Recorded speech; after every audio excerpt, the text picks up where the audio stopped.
sulit, tetapi bertahan di puncak jauh lebih sulit. Karenanya jangan sekali-kali engkau menganggap jalan mengubah diri menjadi lebih baik itu mudah. Para ikhwah sekalian, ini menunjukkan bahwa kita harus senantiasa menjaga diri kita agar senantiasa tawazun, tetap seimbang antara bagaimana kita memprioritaskan untuk urusan-urusan duniawi kita dan juga kita memprioritaskan untuk urusan-urusan akhirat kita. Kehidupan ini yang senantiasa kita jalani dan kita laksanakan dalam kehidupan kita, sehingga kita akan menjadi orang-orang yang insya Allah sukses di kehidupan kita insya Allah.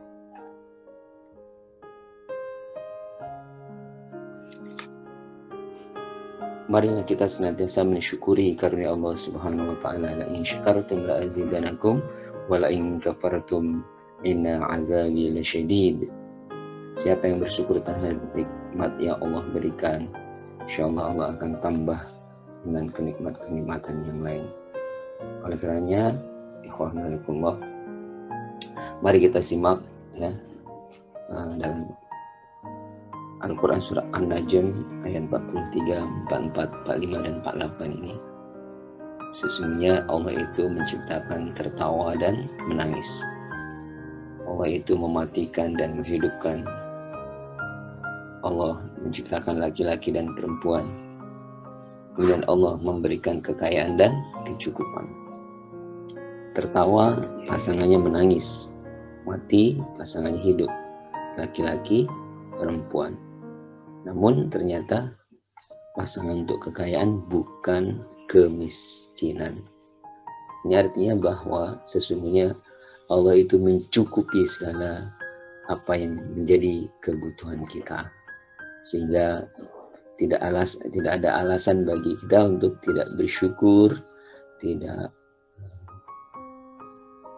kemudian berbahagia dalam kehidupan kita, karena dialah Allah yang maha mencukupi kehidupan kita. Alhamdulillahirabbil alamin. Mereka kepada jalan-jalan kami dalam Al-Quran surat Al-Ankabut ayat 69. Fadhilahumullah, bahwa ketika kita mengerjakan kebaikan-kebaikan dalam kerangka wajahadu fi sabilillah, berjihad di jalan Allah, maka Allah yang akan membantu kita, memudahkan urusan kita, dan insya Allah Allah yang akan membiayainya. Oleh karenanya dengan keyakinan inilah maka kita harus senantiasa bersemangat, bersungguh-sungguh untuk melakukan kebaikan-kebaikan. Karena apa? Tugas kita adalah berusaha, bekerja, beramal, dan selanjutnya semua kita serahkan kepada Allah Subhanahu wa taala. Tetap semangat insyaallah. Para peserta daurah yang dirahmati Allah Subhanahu wa taala, bahwa kita harus ingat tentang visi kehidupan kita.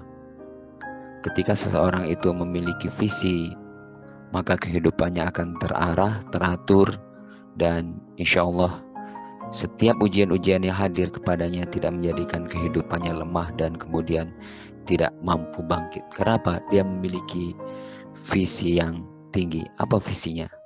Dalam Al-Quran surat Al-Kahfi, فَمَنْ كَانَ يَرْجُو لِقَاءَ رَبِّهِ فَلْيَعْمَلْ عَمَلًا صَالِحًا وَلَا يُشْرِكْ بِعِبَادَةِ رَبِّهِ أَحَدًا. Barang siapa yang berharap perjumpaan dengan Rabb-nya, maka hendaklah ia mengerjakan amal soleh dan janganlah ia mempersekutukan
fujur wa taqwa. Allah memberikan dua jalan, jalan takwa dan jalan fujur. Bagaimana jalan takwa itu? Jalan takwa itu adalah jalan yang penuh dengan ujian, onak duri, hambatan-hambatan dan rintangan. Dan seringkali kita berhati-hati ketika melewati jalan ini. Namun, ternyata banyak di antara kita justru selamat ketika melewati jalan ini.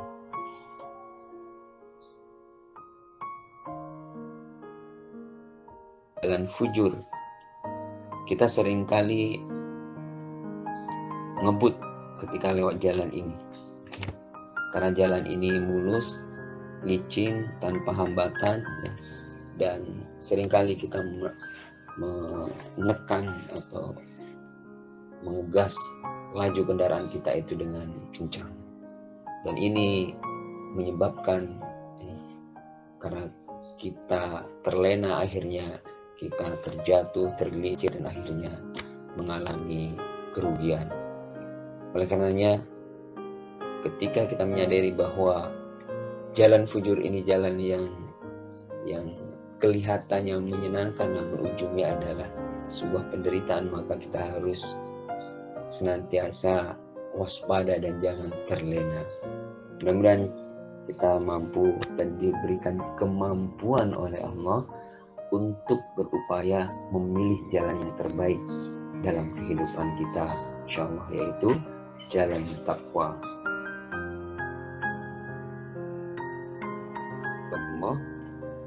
Selanjutnya kita mesti memahami bahwa Allah telah memberikan kita potensi, dan dengan potensi inilah yang menjadikan kehidupan kita sempurna di atas makhluk-makhluk Allah yang lainnya. Laqad khalaqnal insana fi ahsani taqwim. Dan dengan potensi yang kita maksimalkan inilah kita dikatakan bahwa kita adalah sebaik-baik penciptaan.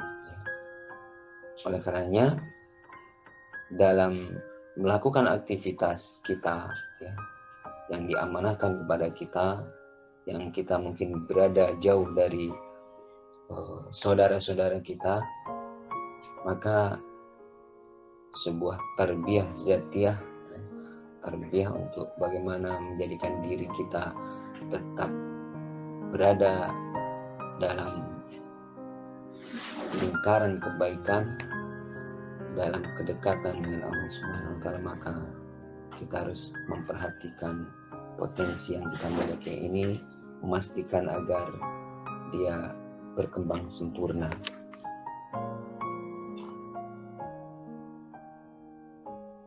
Mahatikum la ta'lamuna syai'an waj'alna lakum as-sam'a wal absara wal af'idah la'allakum tashkurun. Dan Allah mengeluarkan kamu dari perut ibumu dalam keadaan tidak mengetahui apapun, sesuatu apapun, dan Dia memberi kamu pendengaran, penglihatan, dan hati agar kamu bersyukur. Di sini ada 3 potensi yang mesti kita maksimalkan, yaitu pertama adalah pendengaran. Kita pastikan bahwa yang masuk ke telinga kita adalah kebaikan-kebaikan. Yang masuk ke telinga kita adalah yang meningkatkan keimanan kita. Yang kita masukkan musik-musik, yang kita masukkan hal-hal yang merusak umpatan, hal-hal yang merendahkan, dan ini akan mempengaruhi pikiran kita. Kemudian hati, penglihatan, bagaimana memaksimalkan penglihatan kita, banyak membaca Al-Quran, membaca buku, membaca ayat-ayat Allah yang terbentang, membaca ayat-ayat kauniyah maupun qauliyah. Inilah yang menjadikan mata kita menjadi sehat, insyaallah. Kemudian yang berikutnya adalah hati, bahwa hati ini adalah pengendali diri kita. Maka mari kita bersihkan diri kita, hati kita, dengan amal-amal soleh kita, meningkatkan ruhiyah kita, meningkatkan rasa empati kita. Inilah yang insya Allah akan bisa menjernihkan hati kita.